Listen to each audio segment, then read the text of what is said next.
കാഞ്ഞിരപ്പുഴ ഗ്രാമപഞ്ചായത്തിൽ യു.ഡി.എഫിൽ ഭിന്നതയില്ലെന്ന് നേതാക്കൾ. ഗ്രാമപഞ്ചായത്തിൽ വിളിച്ചു ചേർത്ത അടിയന്തര യോഗത്തിൽ 4 അജണ്ടകളിൽ എൽ.ഡി.എഫ് വിയോജനക്കുറിപ്പ് രേഖപ്പെടുത്തിയിരുന്നു.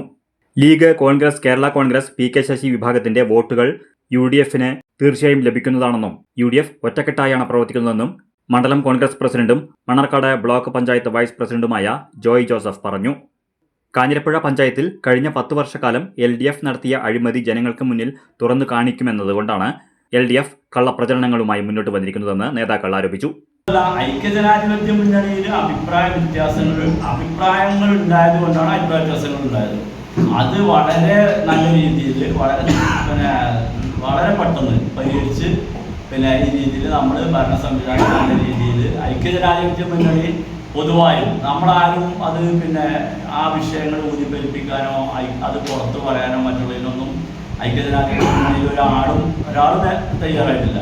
അപ്പം അത് നമുക്ക് വളരെ ആത്മവിശ്വാസമുണ്ട്. ആ പ്രശ്നങ്ങൾ അതിൻ്റെ ഉള്ളിൽ പരിഹരിക്കാൻ പറ്റും, മുന്നണിക്കുള്ളിൽ ചർച്ച ചെയ്ത് പരിഹരിക്കാൻ പറ്റും എന്ന ബോധമുള്ളത് കൊണ്ടും തിരിച്ചറിവുള്ളത് കൊണ്ടാണ് ഞങ്ങളത് വളരെ പെട്ടെന്ന് തന്നെ അതുപോലെ തന്നെ പരിഹരിക്കുകയും ചെയ്യും. നമ്മുടെ പഞ്ചായത്തിന് ഏതെല്ലാം രീതിയിൽ കഴിഞ്ഞ 10 വർഷത്തെ എൽ.ഡി.എഫിന്റെ വികസന മുരടിപ്പിനെതിരെ നല്ലൊരു ഭരണം കാഴ്ചവെക്കാൻ വേണ്ടി തന്നെയാണ് യു.ഡി.എഫ് മുന്നോട്ട് ഇറങ്ങിയതും ഇപ്പോൾ നടന്നുകൊണ്ടിരിക്കുന്നത്.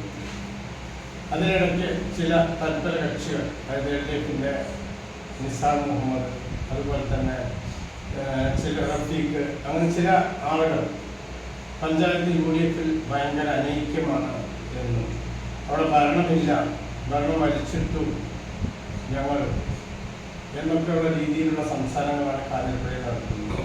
അതിനെതിരെയാണ് ഇന്ന് യു.ഡി.എഫ് ഒറ്റക്കെട്ടായി പഞ്ചായത്ത് പ്രസിഡന്റ് ഉൾപ്പെടെ ഞങ്ങൾ സംയുക്ത വാർത്താ സമ്മേളനം നടത്തുന്നത്.